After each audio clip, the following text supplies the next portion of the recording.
Bueno, fijaos que, como dije antes, la emergencia de salud pública e interés internacional fue dicha en enero y ahí se establecen, o mejor dicho, a finales, y ahí se establece una serie de prioridades de la OMS que básicamente son la protección de los trabajadores sanitarios, la protección de los más susceptibles, es decir, los pacientes con más comorbilidad y el apoyo a países vulnerables.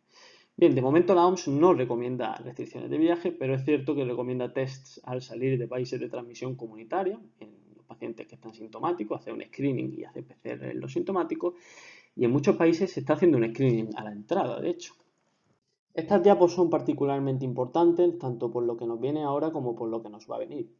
Eh, Fijaos, cuando pone HCP se refiere a proveedores de cuidados sanitarios, donde pone PPE se refiere a los EPI, a los equipos de protección individual.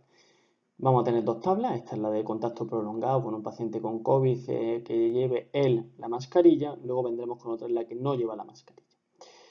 Bien, ¿qué pasa si el paciente que lleva la mascarilla lo vemos sin el EPI?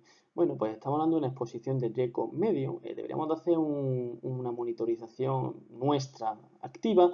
Para ello deberíamos ir a domicilio durante 14 días desde la última exposición. ¿Qué pasa si llevamos el EPI pero no llevamos la máscara esta típica para los gases, que se llama el respirador en inglés, o una máscara facial completa como la que estamos empezando a utilizar?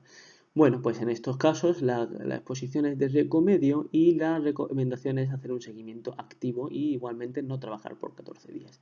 En el resto de los casos se considera un riesgo bajo, es decir, no llevar guantes, no llevar gafas, no llevar bata o llevar todo, pero llevar en vez de la máscara para a nivel oral, respiratorio, llevar la máscara facial.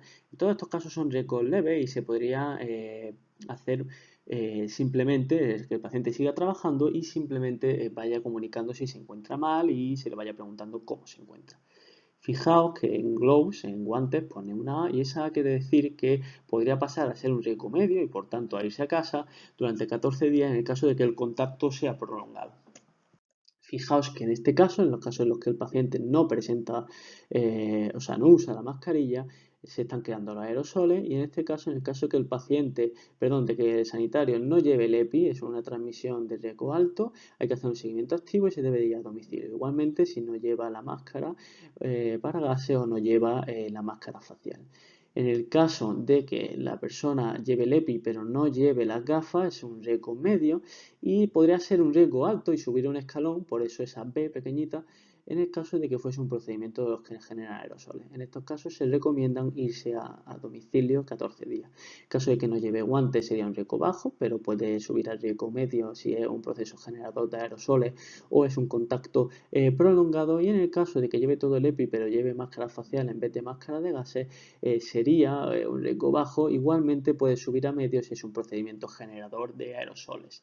Fijaos que en todos aquellos casos donde pone medio y habla de irse a casa, se está planteando, está puesto así en la literatura, que puede llegar el caso en el que estemos tan bajos de personal que estos pacientes puedan ir a trabajar con una supervisión que correspondería a que se mida la temperatura antes de trabajar, antes de salir de trabajar, si el paciente, perdón, el sanitario se observe a sí mismo y si no se encuentra sintomático siga trabajando sin necesidad de ese aislamiento. Este estudio es interesante, es un estudio muy pequeño, es de una N de 5, en lo que básicamente se observan distintas superficies tras una limpieza rutinaria. Cuando se hace la limpieza no se observan virus evidenciables, sin embargo, cuando se mide la superficie antes de la limpieza sí que se detecta virus. Muy llamativo uno de los sitios donde se detecta virus, que es uno de los zapatos de los sanitarios, lo cual nos hace pensar si estamos controlando bien todos los fómites, si estamos utilizando calzado que luego nos llevamos a casa y hasta qué punto debemos tener cuidado, quizá utilizas calza, quizá dejar el calzado en el hospital. Son fómites que pueden pasar desapercibidos. ¿Cuándo levantamos el aislamiento? Bueno, pues se habla de considerarlo caso a caso, pero en general en la literatura se habla de resolución de signos y síntomas y 2 PCRs nasofaringias y orales, es decir, un total de 4 muestras separadas por 24 horas entre sí las parejas de muestras. Se han visto PCR positivas tras mejoría de síntomas y PCR iniciales negativas y no se sabe cuál es la implicación de este hallazgo y es esencial la limpieza de superficie. De hecho, en otros coronavirus previos se ha visto que podían ser viables hasta 6 o 9 días.